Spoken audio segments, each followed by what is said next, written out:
Well, thank you, Chair Napolitano, and I appreciate your holding this hearing today. I'd also like to thank our witnesses for being with us today. In 1972, as has been stated, and we all know, Congress passed the Clean Water Act in an overwhelmingly bipartisan fashion. Members on both sides of the aisle recognized we had a major problem with water quality in our nation's waters and understood the many benefits that we derive from access to clean, navigable waters. North Carolina's 7th Congressional District, which I'm honored to represent, in fact, is known for beautiful waterways and beaches that provide significant recreational and economic benefits. We also have many important water bodies that we rely on for commerce and drinking water.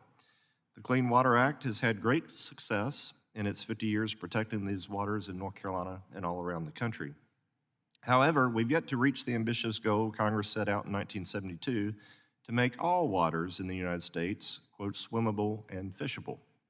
We must recognize that to move forward in achieving this goal, it's vital for Congress and the federal government to modernize and update the Clean Water Act in a way that is fair and reasonable to all, including the regulated community, which is so integral to our economy, and I might add, is so important to our food and fiber production. Communities and stakeholders have faced years of regulatory and legal uncertainty in complying with the Act.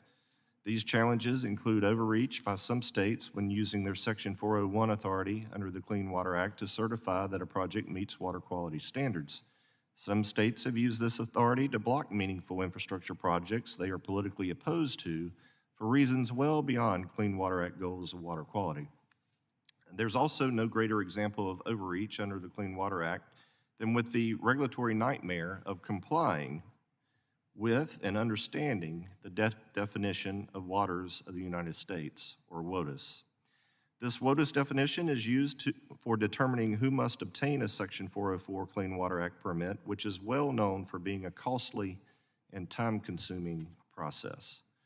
The WOTUS question has been debated for decades in court, and the EPA, under varying presidential administrations, has issued regulatory definitions of WOTUS that are quite expansive, which was most definitely the case with the 2015 Obama EPA WOTUS rule.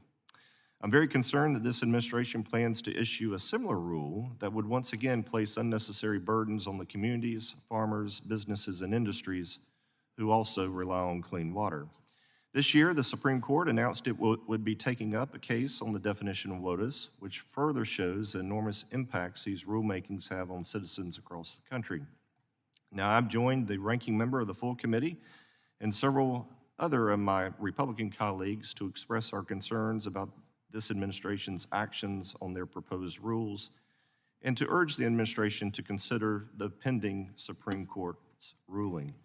I'm looking forward to discussing these important issues with our panel today and learning how we can work together to make the Clean Water Act more effective over the next 50 years. Madam Chair, this morning, Ranking Member Graves, myself, and several other ranking members of House committees sent a letter to the EPA and the Corps on WOTUS, which we all know is an issue of importance to the Clean Water Act. And I ask unanimous consent to enter this letter into the record. So ordered. Again, thank you to our witnesses for being here, and I look forward to our discussion. I yield back.